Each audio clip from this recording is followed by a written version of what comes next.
Greetings, everyone. I'm Camille Nylan, the teacher for our 4-week dance class series. Every week it's on a different beat. You don't need any dance experience. You're just gonna have fun and get your groove on. Every Thursday starting July 10th through July 31st, 6:30 to 7:30 at the New Orleans Healing Center on St. Claude. Come on in, have fun, and get your groove on. Thank you, and look forward to seeing you.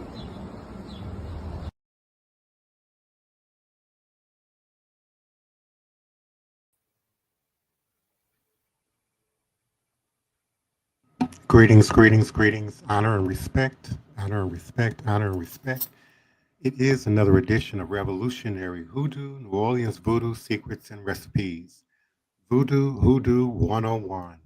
Powered by, supported by, promoted by NOIVD, New Orleans International Voodoo Day. We certainly continue to invite you to become a part of this powerful, powerful event.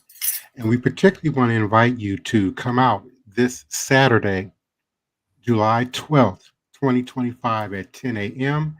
as we reveal our 1866 Freedmen's March marker unveiling at the Neutral Ground at Esplanade Avenue and Dauphine Street, the original site where freedmen gathered before 1866 March for suffrage.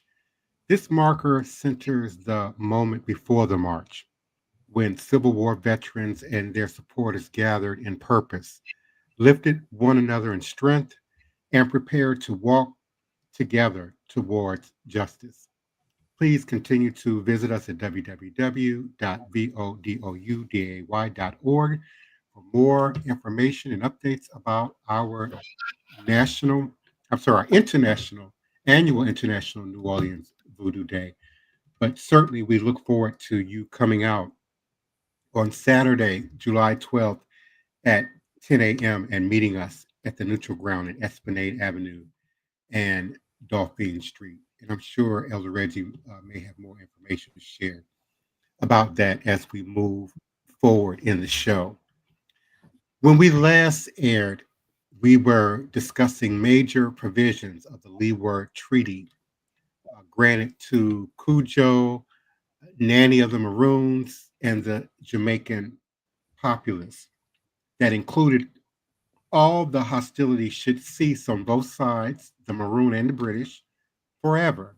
That Cujo and his adherents should forever be in a perfect state of freedom and liberty, that the Maroons should seek damages in Jamaican courts if planters made injury upon them in the future, a sizable land grant to the Maroons, and the stipulation that the Maroons must help to destroy any other rebels on the island when commanded by His Majesty.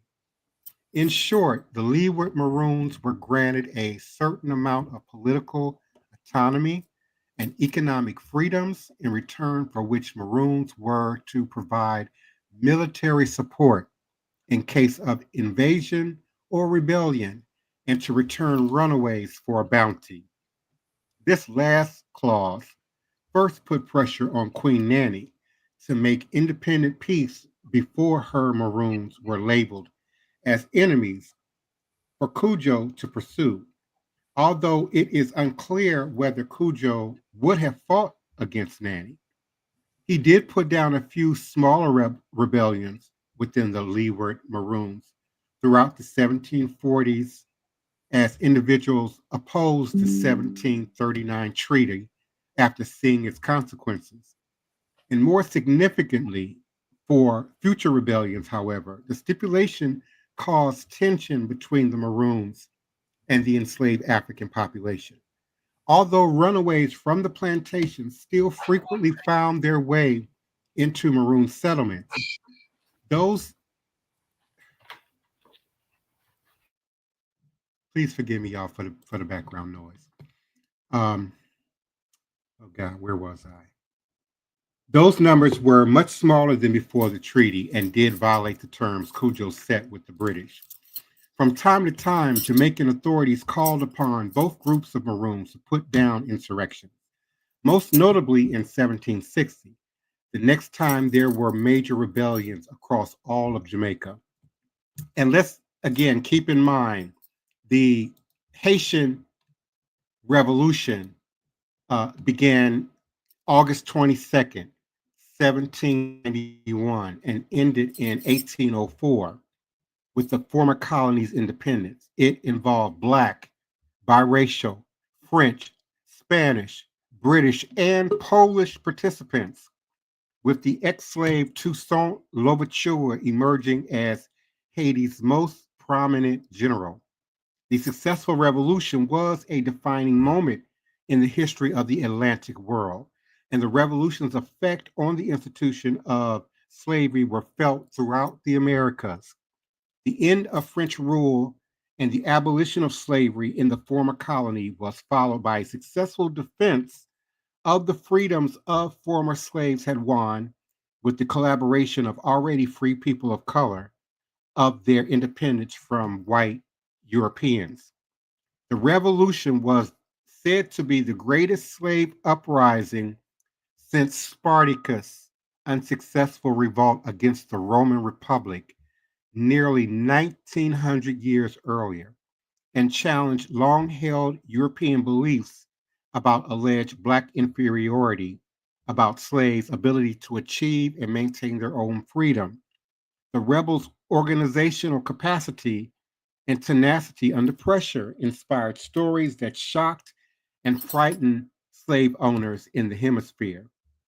Compared to the Atlantic revolutions, the events in Haiti had received comparatively little public attention in retrospect. Historian Michael Rolfe Trulot characterizes the historiography of the Haitian Revolution as being silenced by the French Revolution.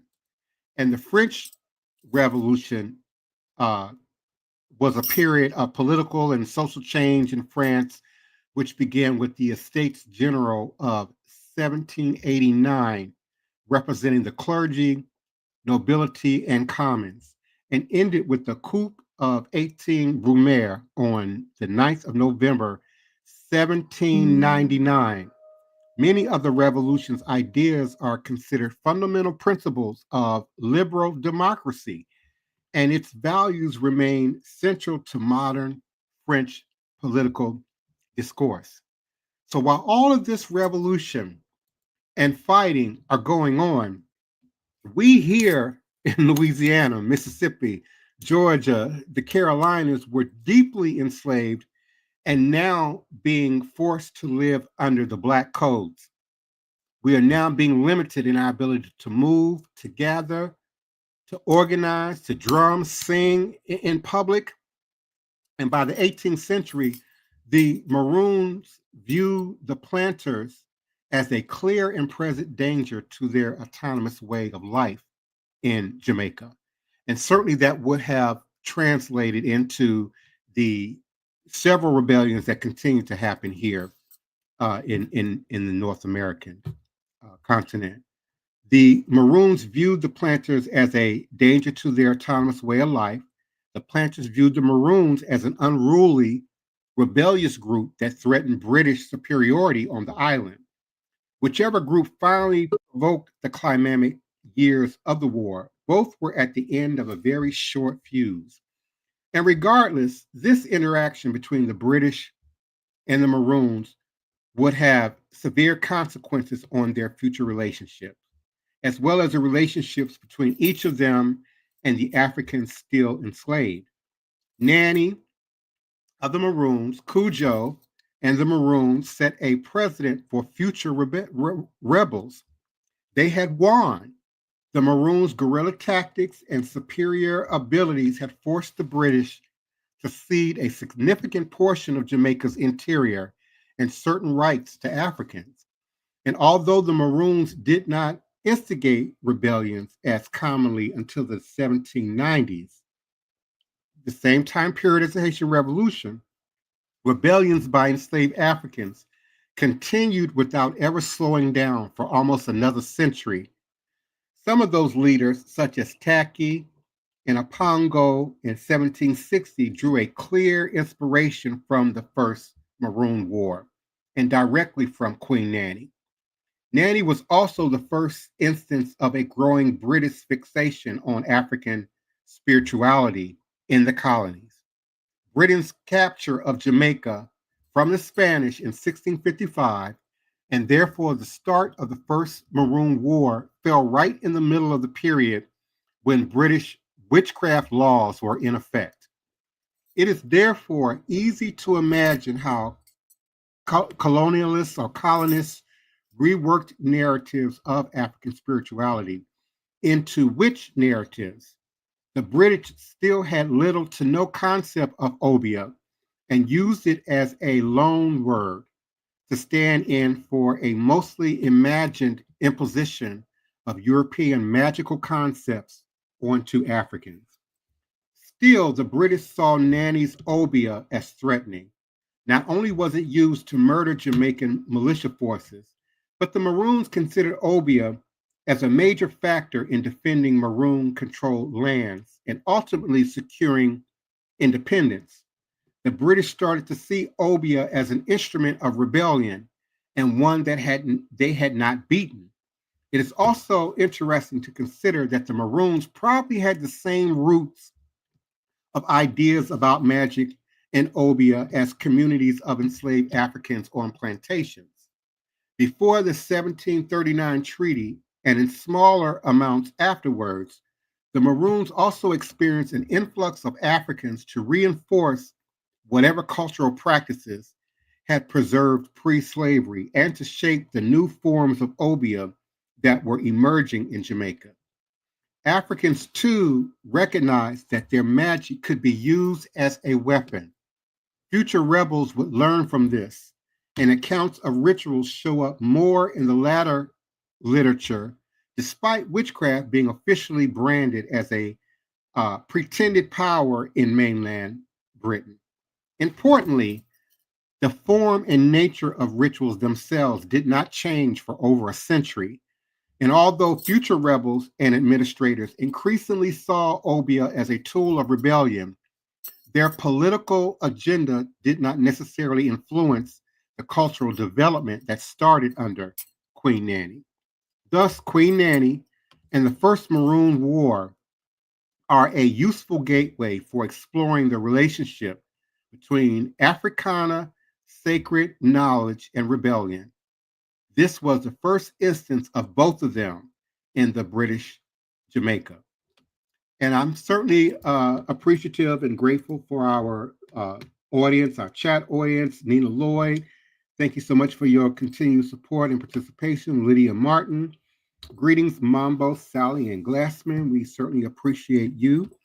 And we certainly are grateful for our co-hosts, First Priest Wildman, Joshua Nylan Tanner, Elder Reggie, here on the platform we know as Green Soap, and Queen Mother, Sister Toni Val Martinez.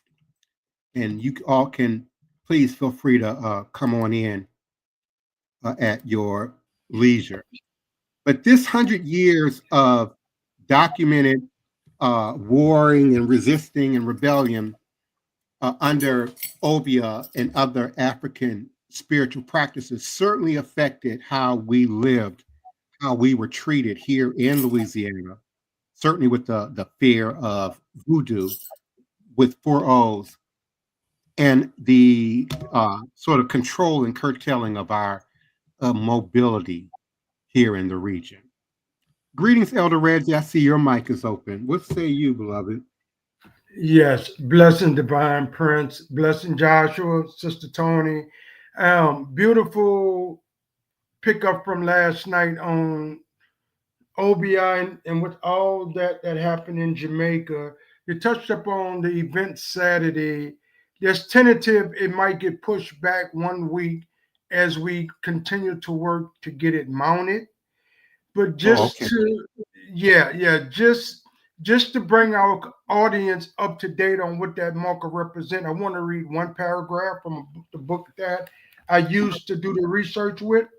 It said a procession of Black convention supporters on their way to the Institute pushed through the angry throng.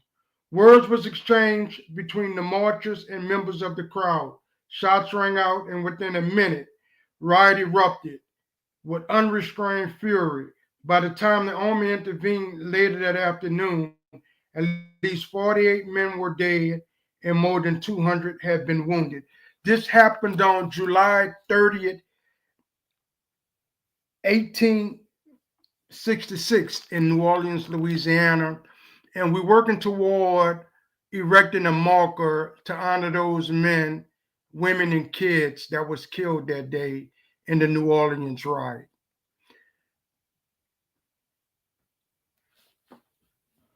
AYIBOBO, we certainly appreciate that.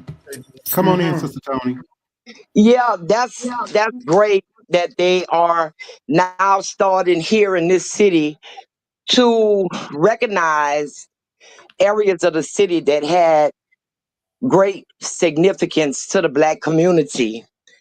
Also, when you was reading about Nanny and Cujo, them making a fine print where they had to squash out any other rebellions, that's how we got ingrained, I believe, in the divide and conquer system.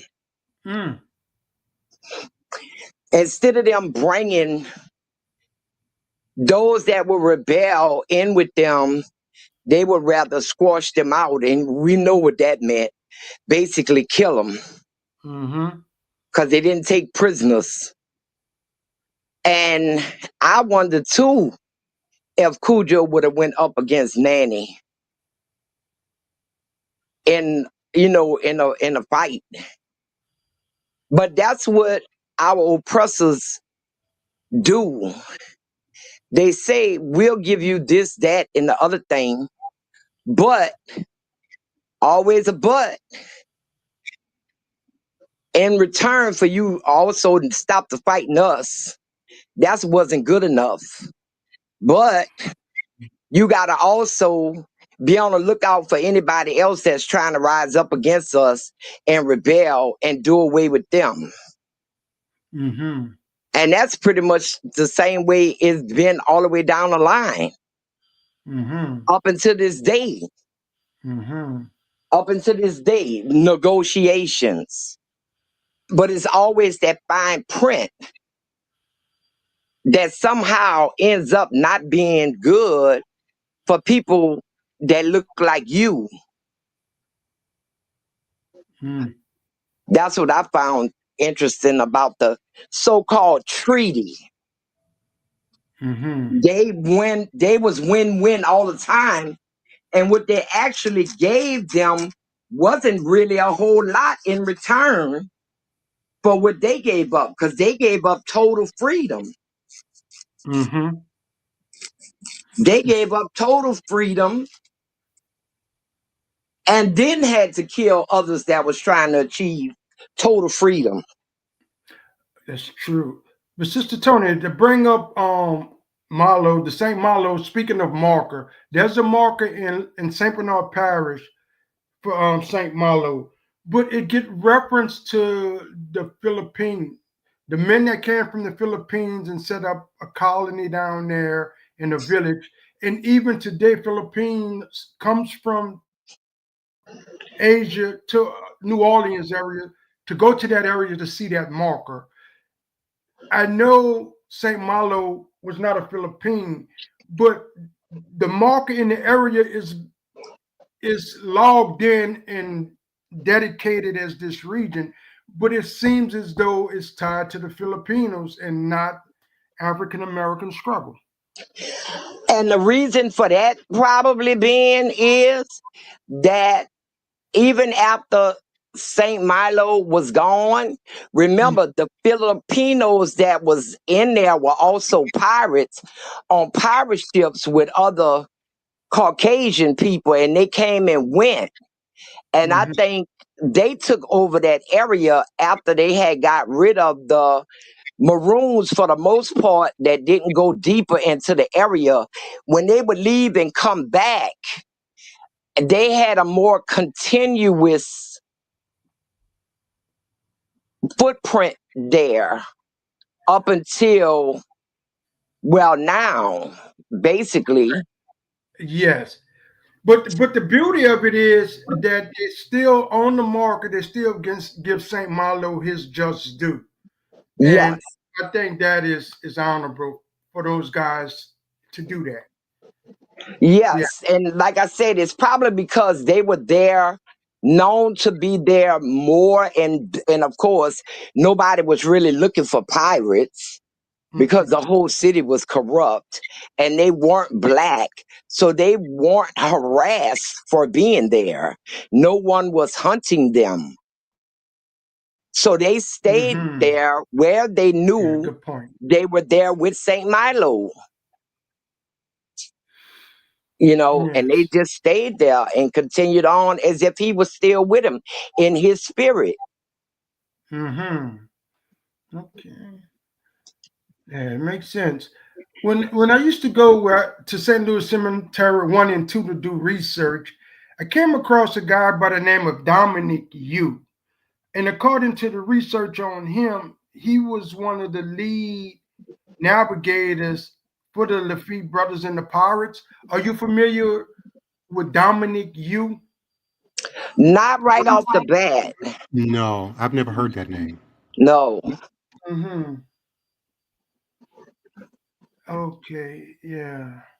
But I do know that there were black pirates with the Lafitte brothers and others. They were black pirates and they were said to be great navigators of the waters, the wider waters, when they got out of the barriterias and stuff. When they got out of the swamp, they could navigate the open water, the Atlantic, and where they could meet the British ships going to the other islands so they could jump them and steal their supplies and stuff. So that's something that's not talked about that much, is the black pirates. And this Dominic Yu was definitely a Maroon, and he hooked up with him and became the lead navigator. And he had enough money to be buried in the St. Louis Cemetery even back at that time frame. So it might have was illegal, but he wound up being a wealthy man navigating the ships for the Lafitte brothers. Yeah, I can see how it could be wealthy, all the gold and stuff they were stealing. It was easy for this. So many people came and went in New Orleans. It would have been easy for him to change his dress and his attitude and mosey on in and say he was from one place that nobody wouldn't really know if he was from there or not, and settle in New Orleans. New Orleans has so much going on in the city, in the area that is the French Quarter, because that was the trade area that people came and went a lot and disappeared. People disappeared. So, and we know that the surrounding regions were practically in chaos during this time. If Jamaica was the largest British colony and it was in chaos, per the Maroons, Haiti was getting ready to go into a full-on civil war. So there wasn't a whole lot of, backup for Louisiana during that time either. No, it wasn't. So I can see where he could have been a pirate and then in his later years settled down in New Orleans, being a considerable wealthy man. Yeah, but the little research I done on him, he was a Maroon and found his way on the waterways and took that and used it to his advantage. Yes. I'm going to try to do some research on him dig a It's, little deeper. yes, Dominic U. Y-O-U is how he spells his last name. Has a big old grave and with still erected to him in St. Louis Cemetery number 2. Okay. Yes. I couldn't Um, find much on Marlowe. I know they beheaded him, but I don't know what they did with the rest of his body. St. Marlowe. I wouldn't be surprised if the Maroons that were with him that were left didn't sneak into the city and steal it back. Mm-hmm. And maybe buried it out in the marsh area. Yeah. Huh? Mm-hmm. Yeah. A lot of stuff went on in what we call Jackson Sweater Day. A lot of execution. And I had did a story on it. And I had found out because, is who's the executioner? The person that wears the hood and black and nobody knows who it was. And well, they knew who the executioner was for that time period. He actually was a black man, a Creole, a mixed breed. What? And he lived in the Bayou Road area. Yeah, I had did a whole story on him on my Black New Orleans page. And how much he got paid. He had like 3 wives. He got paid very well for his job that he did. At the time, nobody knew he was the executioner though. And he had 3 wives. He got paid very well. And in his neighborhood, not knowing that he was the executioner, he was highly respected because he did metal work. Also, he did metal work. But that was a bad prison execution area. They was chopping off heads like no tomorrow. Oh yeah, Mm-hmm. putting them on display. Yeah. Mm-hmm.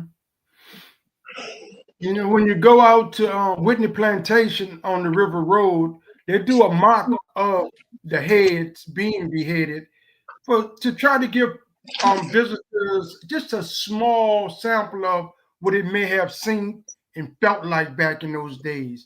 Just to see the head and the body like that, off the body. Man to man is so unjust. I mean, you got to have something seriously wrong with you to find pleasure in torturing other people. I mean, if they're gonna die, just put them in front of the firing squad and get it over with. They tell us about them being beheaded, but other parts of their bodies was also mutilated. Yeah. That they don't hardly talk about. And it's a terror tactic to scare other blacks from even attempting such feats of liberation. From discussing it, planning it, and certainly to prevent them from carrying it out.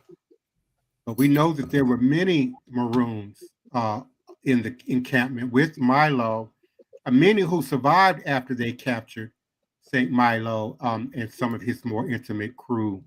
And I believe they moved further out into the Barrett area. Yeah. Yes. They went deeper into the swamp. Yes. Also, when these things were planned, the beheadings, it went out like a movie theater flyer. And the word went out all to the plantations. And they would come in by the thousands to watch this. And the planters on the plantation, they had a driver that had to come with them to drive them here. He was on a plantation, and when he went back home, he had to describe to the slaves that stayed on the plantation what he saw.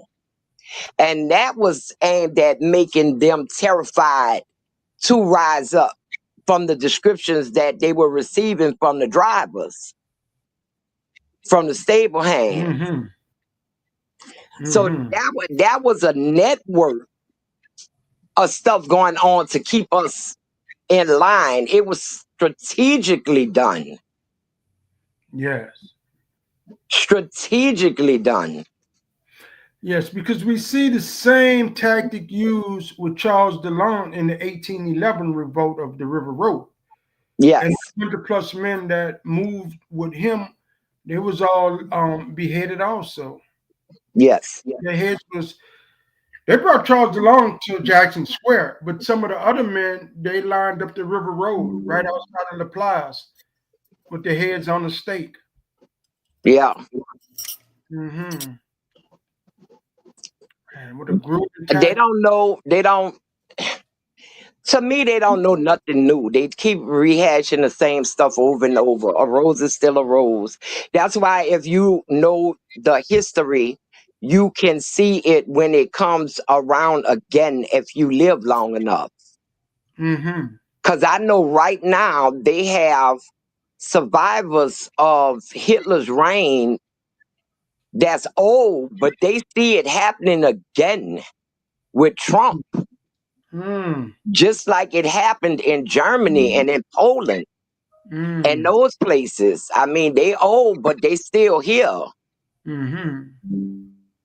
And I know they see it again because, like I said, they don't know nothing new and they keep doing the same thing over and over again. Mm-hmm. So that's why they say history repeats itself sometimes. You hear them people say that, Yeah, history history repeats always repeats itself. You just got to live long enough to see it. Just like old clothes and hairstyles come back. Mm-hmm. So does the bad in history. I never saw the good come back, really, honestly. It's always the bad. And I wonder, is that because we remember the bad more than we remember the good? To see it when it comes back around? Or does the good never come back around and it's just the bad? Well, the bad leaves a more indelible mark because the bad normally brings trauma. And trauma, like PTSD, has a way of reappearing back in your psychic and you relive those horrors sometimes. And maybe because it was recorded more for us to go back and find that history. Mm-hmm. Mm-hmm. They recorded the awful things that happened. Mm-hmm. But I like to close it down, but I also like to bring in the top line of our mission statement because it puts it in a bow what we are talking about right now. It says the spiritual medicine of voodoo brings healing and relief from the shackles of slavery that binds the master and the slave to the same chain of social cohesion. So what did happen and what did bring PTSD and trauma still had an effect on the master also, even till today. With that, I say Ashe, Ashe, Asheo. Good night, everyone. And thanks again for hosting a fine show, Divine Prince. And we look forward to meeting you here again tomorrow night, 9 p.m. U.S. Central Standard Time. All is a blessing of Dabo. Good night, everyone.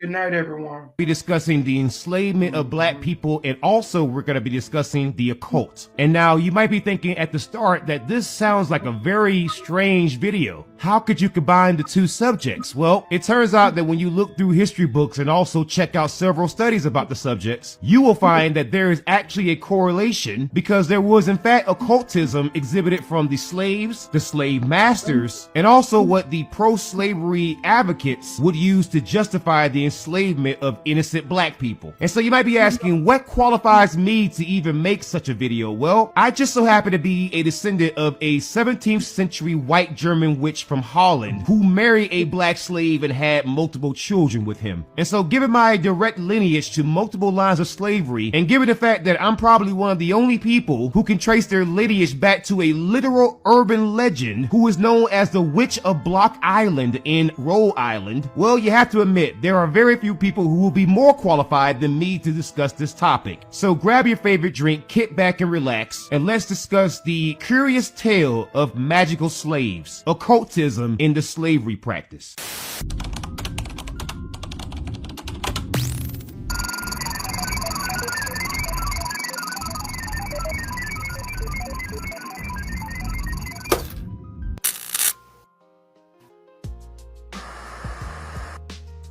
Occultism, as defined by the Merriam-Webster Dictionary, is the theory or practice or belief in or study of the action or influence of supernatural or supernormal powers. And many things have been defined as occultism, from voodoo to Satanism magic to demon summoning, astral projection, fortune telling, mysticism, shamanism, and other practices and beliefs. Generally speaking, occultism just falls outside of major belief practices. And there are double standards when it comes to labeling one practice or belief as occultism versus others. The word occult derives from the Latin word occultus, which means secret agency or hidden. And the suggestion is that if you utilize magic or you know about esoteric knowledge and esoteric systems, shamanism, paganism, and any other type of occult knowledge, then what you are engaging in is secret or hidden knowledge that was not meant for human consumption, and certainly not for human utilization. But people don't understand the role that the transatlantic slave trade played in perpetuating the beliefs in witchcraft and also superstition that we still to this very day. For example, did you know that at one point the people who were enslavers were sometimes seen as witches themselves or using some sort of evil magic? And this wasn't super common, but however, there was a flip side to this. In the early days in Europe and also the lands that we call the United States today, if someone were to be labeled a witch, they could either be sold into slavery or they could lose their life, or both.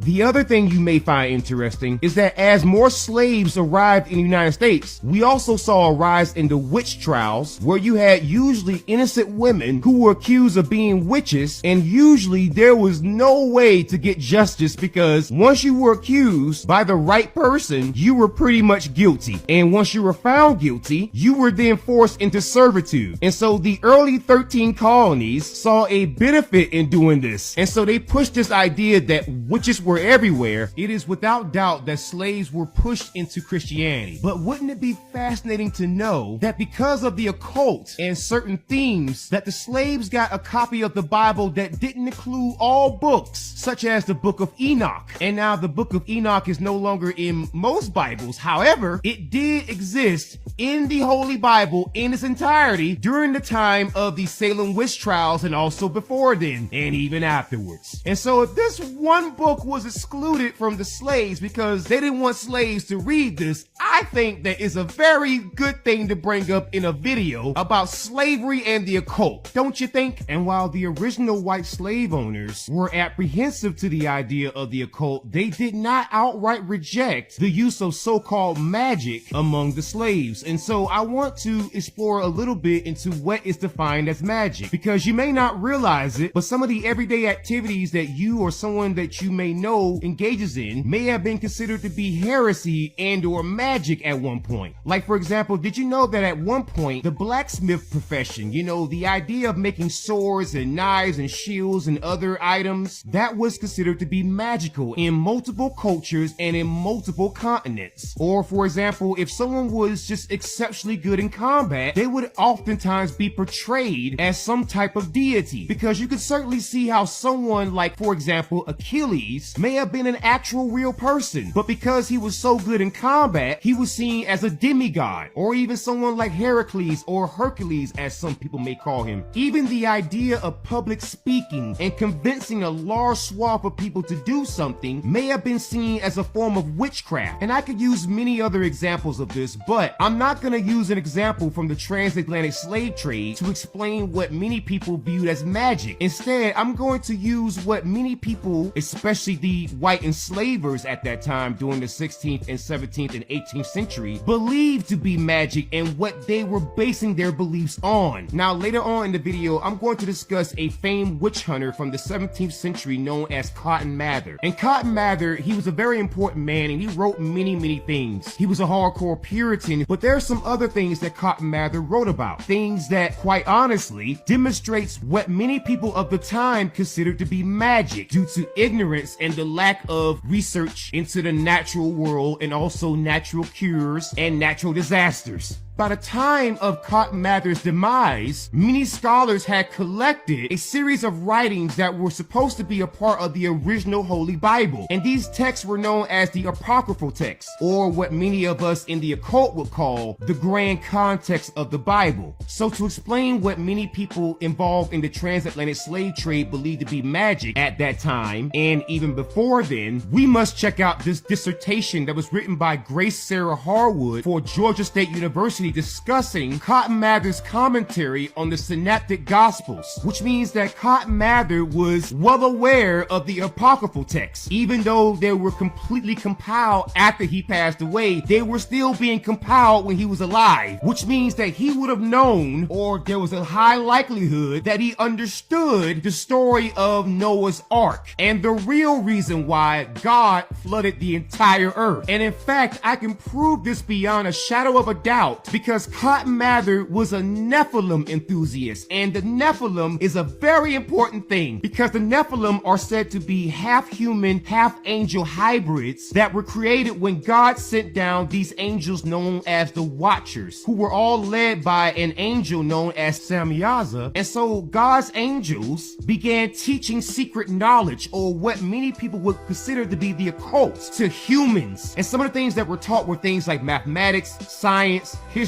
how to work with the earth, the early root workers, how to use medicinal cures. They were teaching women how to dress up to appeal to men, and other things that you would consider to be normal everyday activities right now. However, God considered those things to be forbidden because many of those things were considered to be witchcraft or heresy. And the central figure of this whole story is not the leader of the Watchers, Samyaza. Instead, it was the then angel known as Azazel. And we get the popular term of scapegoat from Azazel, and I will explain how. Because Azazel, you see, he taught humanity the art of war and how to make weapons. And depending on the reading that you obtain about the Watchers, Azazel either did or didn't have children with human brides. And so it makes it very interesting when God finds out about what the Watchers have done. God didn't punish Samyaza, the leader of the Watchers, the harshest. No, God punished actually Azazel. And it's not even clear if Azazel actually had children with the humans to make these giant human hybrids known as the Nephilim, who are still spoken about to this very day. But instead, God punished Azazel seemingly because Azazel gave humanity the means in which to resist God. And so if you were to read the apocryphal text, you would see that God said to all sin is ascribed to Azazel, not to Samyaza, who was the leader of the Watchers, but Azazel, because God apparently had a special hatred that was reserved just for Azazel, who, once again, I must say it for a third time, we aren't even sure made human and angel hybrids known as these dangerous monsters called the Nephilim. No, all God punished Azazel for with a surety is just teaching man the art of war, how to fight, how to defend yourself. Azazel was the ancient version of the Second Amendment. And so everything that was mentioned about Azazel and the Watchers, everything that was taught to humanity was something that Cotton Mather would have been aware of, because this man is being called America's first Nephilim enthusiast, which means he was the first guy and he understood the history of the Nephilim. So that is the context of Cotton Mather and his judgments of what he would consider to be magic. And you may be thinking, why am I talking about all this? Well, it's going to become very relevant later. And you might be asking, why did I go through all the trouble of speaking about the apocryphal texts? Well, the apocryphal texts were used to justify a lot of slavery and also colonization. And the way that I can prove that beyond a shadow of a doubt is that even Christopher Columbus read the second book of Esdras, which is a part of the apocryphal text, and it's quoted here from Christian History Institute that his sailing across the world was in part because of the second book of Esdras that says that God created the world in multiple parts, specifically 7, and that there was a water world but also 6 dry lands. And so he used this calculation to try to find places. And so if it were not for the apocryphal text, Christopher Columbus and the Spaniards would have never colonized Hispaniola and other parts of the world.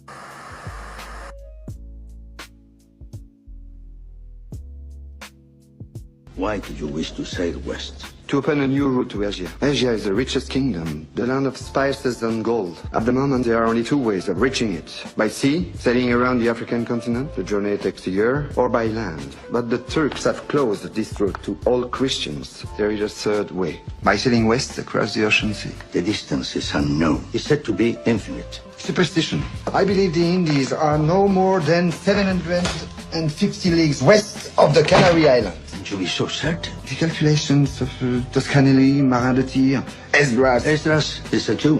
So what's worse? 2 minutes, and already you're a dead man. And it's hard to talk about the apocryphal text with the Bible without discussing the curse of Ham, or the part of Genesis that supposedly justifies the enslavement of Africans. And in fact, you had Jewish, Christian, and also Muslim clergy members who utilized the curse of Ham to justify the enslavement of black people. And this story is quite common, and we saw this throughout the world. Because for going on 500 years, it was taught that black people deserved to be enslaved because a Hebrew prophet condemned black people who descended from Canaan, who was Ham's son. But I must say that when it comes to Islam, the Quran does not mention the curse of Ham, and the curse of Ham was eventually rejected by Islam before Judaism and also before Christianity. So Islam got this right where the other two got it wrong for so long. And in fact, some people, when they read the book of Genesis, several Jewish and Christian scholars suggested that black people were predestined to be a slave race, and that by enslaving them, you were guiding them out of darkness. And so when I hear people of the Jewish faith make the claim that they had, well, that is absolutely a lie, because not only did you have slaves, you even justified it. And so we come to the point in the video in which we have to discuss some of the black slaves and some of their beliefs in terms of religion. And I'm gonna take this to levels that you may not have expected, because yes, we're gonna discuss hoodoo in terms of the foundational black American or freedman religion that was created during slavery. However, before we get to that, we must discuss the reasons why black slaves even developed religions in the first place and were so religious from the outset. There were already black people in the Americas before the transatlantic slave trade, but for the ones that were taken from Africa, well, that continent in general has always been religious. And it's because of this that when you had white supremacist enslavers showing up to the African continent and started enslaving people, as I mentioned before in the video towards the beginning, many of the black Africans interpreted these white enslavers as witches themselves because they were profiting off of the suffering of other human beings. And as I said before, back in the old days, what was considered witchcraft was a little bit more tame than what you see in Harry Potter or World of Warcraft or a video game or a movie or whatever you have out there that gives you your current mental image of a witch. No, back then, if you were to profit off of the mass suffering of a people and you did it for a prolonged period, then that was seen as a form of witchcraft. And if these white enslavers did not want to be labeled as witches, well, what doesn't help is that many of these stereotypes that are given to black people, even to the modern day, were actually true of the white people back then. Like, for example, there was this suggestion that black people used to eat other black people, but the truth is that white people during the transatlantic slave trade routinely ate their black slaves. And in fact, if you were to look at this writing from William D. Pearson that is entitled The Journal of Negro History, history, you will see that African slaves faced the horrors of becoming dinner because of the degeneracy of the white supremacists. And some of this stuff was seen as ritualistic because I want you to imagine that you're in a village and you suddenly see these white folks come in the night and come and snatch you up. And they get you on this ship with technology that you've never seen before. It seems almost like magic. And then they start eating you. Well, you would assume that these people weren't human, because what kind of a human would just enslave people, make them work until they pass away, and then if they got hungry enough, would eat them? And then those same white supremacists had the nerve to claim that it was the Africans who were the heathens and the barbarians.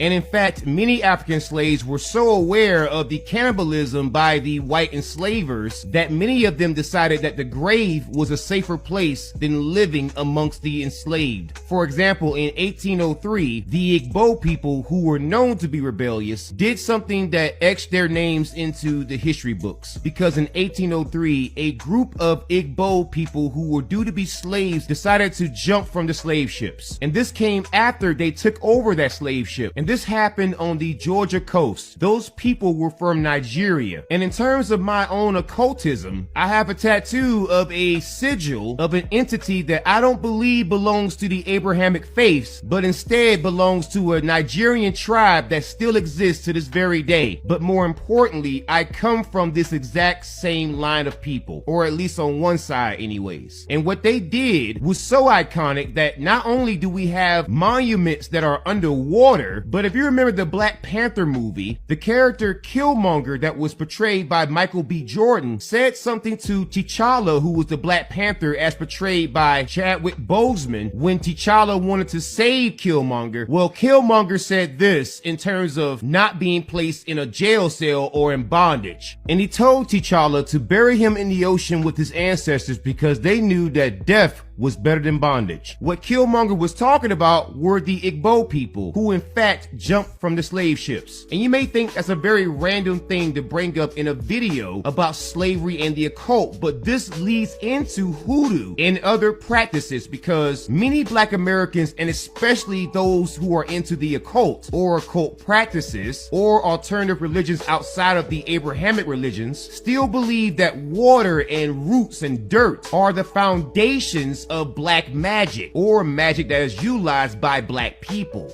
But I think we're getting a little bit ahead of ourselves. We have to understand the difference between hoodoo and voodoo at this point. And so hoodoo is seen as more of a folk magic, even though it is a religion, whereas voodoo has a hierarchical priesthood and also involves worship of these entities known as the Loa. But with hoodoo, you have more of a focus on the natural world and natural cures, natural environments, but from a spiritual angle. And those hoodoo practices have been practiced alongside Christianity, which is why you find so many Black people in the South who claim to be super Christians, but when you talk to them about their daily activities, some of the hoodoo rituals, and some of the superstitions, you will find that these people are more like hoodoo people who just so happen to observe some Christian traits versus Christians who practice some hoodoo. Another big difference between hoodoo and voodoo is that hoodoo actually incorporates sometimes religious texts from other religions, and they will call on keynote figures from other religions as saints to assist them in their rituals and their practices. Whereas with voodoo, you once again have a written and clear hierarchical structure. And voodoo also has a one true God, a supreme creator known as Bonnier, which translates into good God or the good kind. And even some of the languages used were different. Like, for example, if you were to go down to South Carolina and talk to some of the hoodoo practitioners there, many of them will speak Gullah Geechee, or the freedmen language known as Tut, and they will incorporate that into their religious practices. Whereas with voodoo, if you were to go over to Haiti, many voodoo services are conducted in French or some version of French like Creole. And also, unlike voodoo, in hoodoo, you can actually consider yourself to be a Christian who just so happens to believe in African gods such as the Orisha and also Jesus. And if for some reason you can't believe that a person can practice hoodoo while also being a Christian, well, I got some news for you.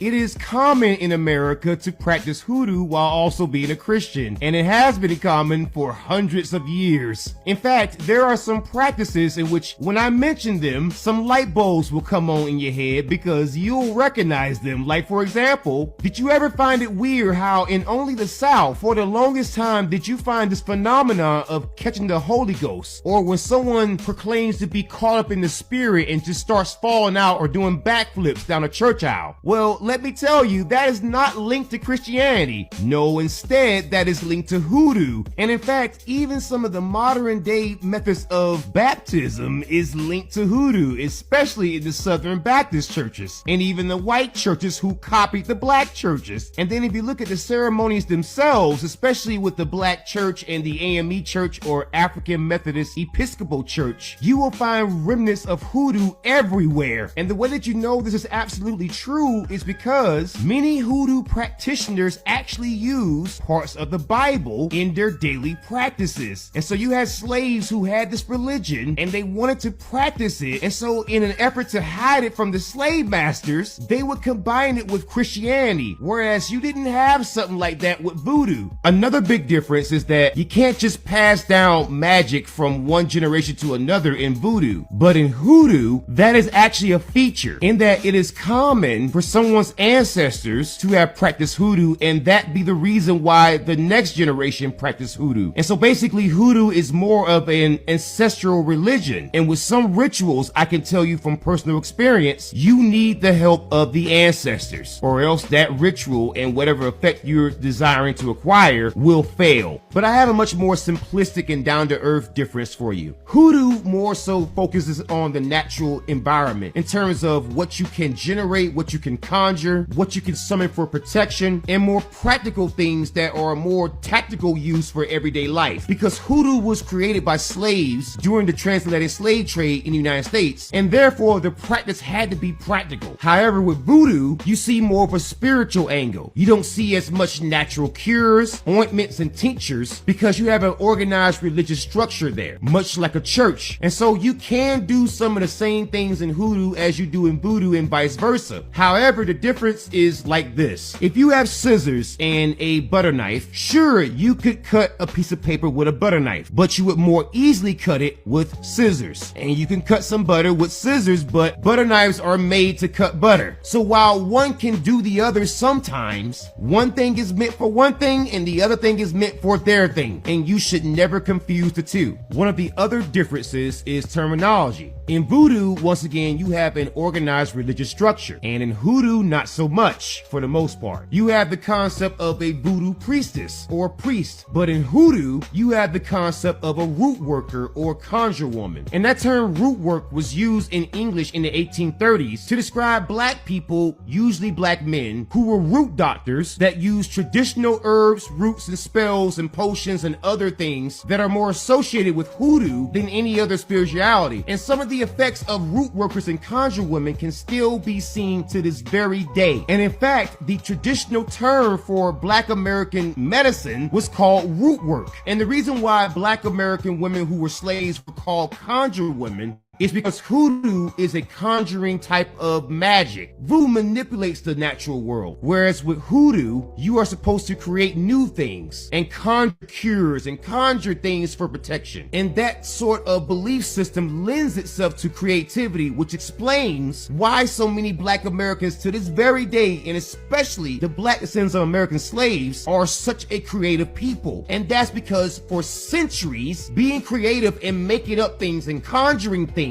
was how we survived. The history of root doctors within freedmen culture or Black descendant of American slave culture is both rich and, surprisingly to some, well documented. And if you were to go over to conjuredoctors.com, you can see some of them. Like, for example, you have Charles Harrison C.H. Mason, who was a pastor, but throughout his sermons and throughout his services, he would use roots to discern God's will, which, as you might imagine, is more linked to hoodoo. And then you had Ed Murphy, who was a Mississippi conjure doctor, who became famous for not only his superstitious beliefs and his occultism, but also for being a really good doctor. And then you have Jean Montigny, who is also known as Dr. Jean or Jean Bayou, and he was enslaved in Cuba. But he became so famous with his fortune telling and his root work that he is considered the father of New Orleans voodoo. And then you have Dr. Jim Jordan, who was famous until his death in 1962, and he was famous for being a root doctor even until the 60s. Americans. And you have black women such as Caroline Tracy Dye, but some may know her as Aunt Caroline Dye, who was not only known as a conjure woman, but just like my grandmother and my aunts, there were claims that she could see the future or see the past and could see things that she couldn't possibly have been able to naturally see. Or basically, like your grandmother said, if you're a black person, she had the gift. You had Black Herman, who may have also been known as Benjamin Herman Rucker, who was actually one of the greatest illusionists in American history because of his street magic and also his sleight of hand tricks. But he also was a root worker as well, and he was born in the late 1800s, and he passed away in 1934. And then you have spiritual mother Maud Shannon, who was the spiritual mother of the Spiritual Church of New Orleans. And now many black people don't realize that when black churches call their eldest women mother, that this is actually paying homage to hoodoo. And you may have heard of this next woman. Her name is Harriet Tubman, and I think that her name needs no introduction. She is one of the greatest freedom fighters the world has ever known. But she was also a well-known and regarded conjure woman who was known to work with roots. And then you have Patsy Moses, who was born into slavery in Bend County in Texas. And it was well known that she was a conjure woman because she is known as Patsy Moses, the Texas conjure woman. And then you have people like Gullah Jack. And Gullah Jack was a black man who would use his conjuring abilities and other parts of hoodoo to aid him in freeing black people. And then you have people like Mary Ellen Pleasant, who was not only a freedom fighter, but also an abolitionist and a black woman who came into some money. And she also helped to run the Underground Railroad. And this woman is so revered and so respected that she is known as the mother of human rights in California. And this next woman is very, very important because she explains a very complicated concept that is true to American history. This woman's name is Emma Dupree. She passed away in 1995, which means that she was a root worker in the modern day. And Emma Dupree is known as a granny woman. And a granny woman was a woman that was known throughout the country as a woman who was good at being a midwife, good with herbal cures, good with making potions and tinctures. And basically, people who couldn't afford to go to the hospital or go see an actual doctor would call upon these granny women, who were usually women who also knew hoodoo, and they knew how to work with the roots and the plants and the earth in order to make what Miss Emma Dupree would call a garden-grown pharmacy. You have others like Marie Steele, who was a black and Cherokee Indian woman, who was a well-noted and well-respected conjure woman. You have Aunt Sally from Gee's Bend, Alabama, who was not only one of the only midwives in the area, but she was the only medical personnel in the entire area. And the only medical expertise that she had was her root work.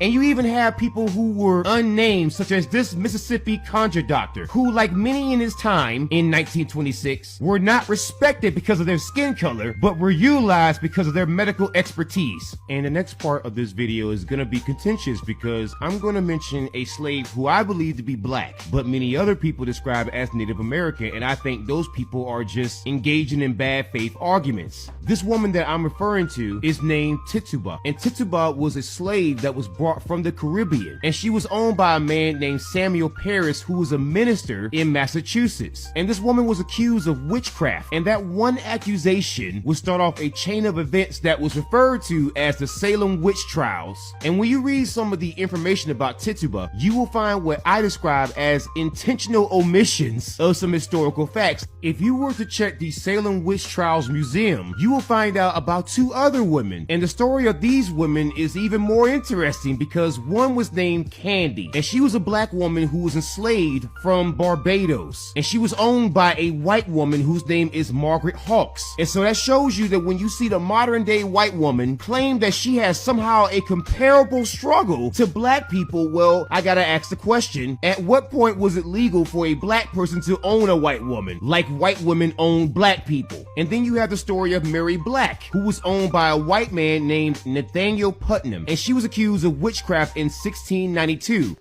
Tituba, the most important figure in the Salem witch trials, was indeed a black woman. And the people who don't understand this simply don't understand the history of how we classify people by race in this country, because it was very common in the early days, and especially the 16th and 17th century, to refer to people as either African or Indian based on just eyewitness testimony alone. Because if you were to read the backstory of Tituba, you would find out that even the famed witch hunter and Puritan Cotton Mather once described her as a slave from Africa. In fact, the early Puritans, they really had a different way of categorizing race, because they wouldn't just label someone as black just because their mother was black and their father was a native, and they would just go off of what they would perceive based on vision alone. However, if you look at the colonial references to Tituba, you would find out that this person practiced hoodoo, which is a practice that was created by black people during slavery in the United States. And just like this paper that was written in the year 2000 by Veda Smith Tucker from Grand Valley State University, you can see that there's been some grand attempt to erase the blackness right out of Tituba. And the fact is, her name, Tituba, is a name that is found in Nigeria. And that name comes from the Yoruba traditions, which is linked to popular deities such as Ogun, Anansi, Shango, Yemoja, and many others. So you have this woman who is practicing a religion that was made by black people in slavery, and she has a name that is still being used in Nigeria till this very day. And if you were to read the book written by Peter Charles Hoffer entitled The Devil's Disciples, Makers of the Salem Witchcraft Trials, that was published under the Johns Hopkins University Press, you would see that Tituba and her black origins are seemingly being covered up. And in fact, this guy appears to believe that Tituba wasn't Indian at all, that she was completely African. And we also find the evidence of the reasons why people thought that she was Indian. And it's the exact same thing that I was thinking when I was reading this, because I saw the last name of her husband. And so you see Tituba married an Indian man, and his name was John Indian. And so when you marry a man, you take on his surname. And so when people who didn't understand the history or understand the history of her name coming from Nigeria, well, they assumed that she was an Indian, and that is despite all of the facts to the contrary. Because at the very least, you would have to say that she's at least half African, because oftentimes when you had marry a black person who was a slave back in those days, what would happen is that person, especially if they were a woman, and especially if they might have had some racial ambiguity, would oftentimes be assumed to be the racial identity of their partner. And so as you see from the quote here, Tituba, just like many black women who were slaves who married people who were outside of their race, but also may have had some racial ambiguity, would be changed from African to Indian. And so this whole time, you had people out there trying to give the credit of suffering to other groups and trying to erase a historical figure despite all the evidence to the contrary. And if you need further evidence of this, well, I found a paper that was discussing the Arawaks and the Maroons. And the Arawak people are also known as the Tainos, who largely resided in the Caribbean islands. And while those people are not black, we find out that they had interactions with the Black Maroons. And if you don't know who the Black Maroons are, well, let me explain. You see, the Black Maroons were escaped slaves who started their own tribes and their own armies in both North and South America. And their whole goal was to live peacefully and or burn down slave plantations and free the slaves. Basically, these people were freedom fighters, and they were pivotal to some of the most important revolutions that we've seen in human history. Like, for example, you can see the occult influence that the Black Maroons already had due to many of their beliefs that were rooted in African religions. And then aside from that, we know that the Black Maroons interacted with the Haitians before and after the Haitian Revolution. And we know of the occult practices from voodoo and other beliefs that is located in Haiti. But that's besides the point. We know that the Black Maroons and the Arawak people actually intermingled and intermarried. And we know this because Christopher Columbus met the Arawak people in 1492. And then shortly afterwards, the Spanish ransacked their lands, and those lands included Caribbean islands, such as Hispaniola and also the Bahamas. And due to disease, enslavement, and even some of the Spanish taking the life of the Arawak people, many of them perished. And so when the numbers of the Arawak people were going down, the Spanish imported black slaves. And those same slaves, as I mentioned before, intermingled with the Arawak people. And it is for that reason that many of the Arawak people were classified as black or maroon, which was another way of saying black. So the idea that Tituba could not have been a black woman is not only ridiculous, but that suggestion in no way reflects historical reality. And so I called the Salem Witch Trials Museum. And when I tell you that that museum engaged in the concept of I'm white and I say so, I'm not kidding you, because even the so-called educational director sat there and told me this woman was Indian and there was no way she could have been African, and that they leaned more towards Indian. And that is despite the fact that Peter Charles Hoffer and other people have clearly pointed out that she is African. And like I told them on the phone, many black women who were slaves who married other people outside of their race would assume the racial category of their spouse, and especially if that person has racial ambiguity. And I was even told on the phone that it was uncommon for women to take the last names of their husband, and that's despite the fact that Peter Hoffer clearly says otherwise, because I'm going to quote right here. It says, quote, Tituba became Indian because her husband was Indian John. His identity became hers, just as women took their husbands' names and their husbands took married women's property. There were a number of such intermarriages in the 18th century in which racial identity shifted from African to Indian.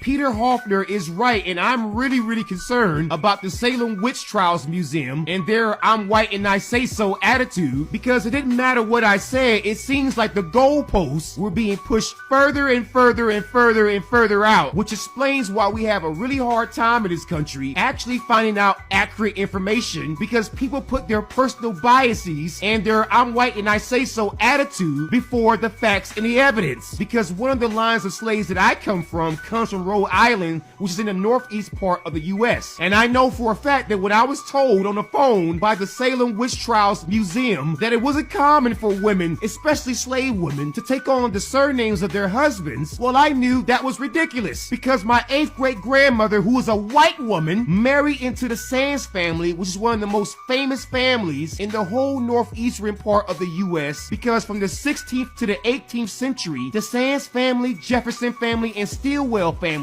had slaves who built up a good bit of the northeastern part of the United States. And so it is very insulting to have a white person lecture me about slave names when the fact is I have 5 different historical societies who have featured my lineage because I am so good at researching. And also when I talked to the Salem Witch Trials Museum, there was this suggestion that the reason why her race went from Indian to black is due to racism. Well, that's not true, because if you actually read the account of the famed witch hunter Cotton Mather, he said that while he was interrogating her, she transformed from African to Indian, which means that this early school racist literally changed this woman's racial identity. And the I'm white and I say so people at the Salem Witch Trials Museum is literally just going with that. And that's despite the fact that when you research the name Tituba, it comes from Nigeria. There is no current large swath of native women named Tituba. And the way that I'm gonna pull rank on this is that I'm currently a practicing occultist who utilizes Ogun and also Anansi from the Yoruba traditions that comes from Africa. And I know that Tituba is a name that comes from those traditions. And if people claim otherwise, I'm gonna call them racist. Because if you can't find a bunch of native women named Tituba right now, and yet you can find that in Nigeria, and then we see proof that Cotton Mather claimed that this woman used hoodoo with an African name, then at this point, if you're claiming that she's native, you're just engaging in I'm white and I say so, and you're also engaging in black erasure. Because when it comes to correcting the record, we know that those records were never corrected because white people wanted to correct them willingly. It's time to stop lying, and it's time to stop using other people to delegitimize black stories, and all because you want a connection to a story that is not yours. ACAB, don't you step to ME. I run to your sundown towns, then turn them upside down. But some of y'all monsters like stranger things in the upside down. No surrender, no retreat, certified soldier. Got receipts, you can't walk with my feet. I pack nothing but steel for the heat. I'm not soft, I'm elite. Play my anthem on repeat, now sing it with me. ACAB, hating is just weak. Get off my meat, go take a seat. Came from nothing, now I'm something. Descendant of slaves, enemy slave. It's just how I was raised. Black power, temperature raised. Beautiful yet bloody days. That's why I can't be tamed. None of it was ever a game. ACAB, don't step to me. Ancestral power through me. Big dog, big man, big money. Now feel the teeth.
Please, allow me to show you something.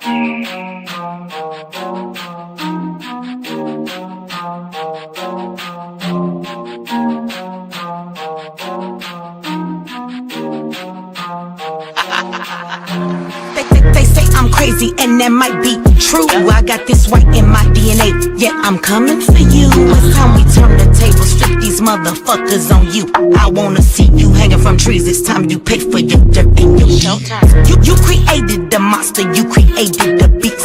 Now all this savagery you just gon' reap. I'm coming home, daddy, to the plantation, and I'm taking the lives of everybody, including the children, on some Nat Turner.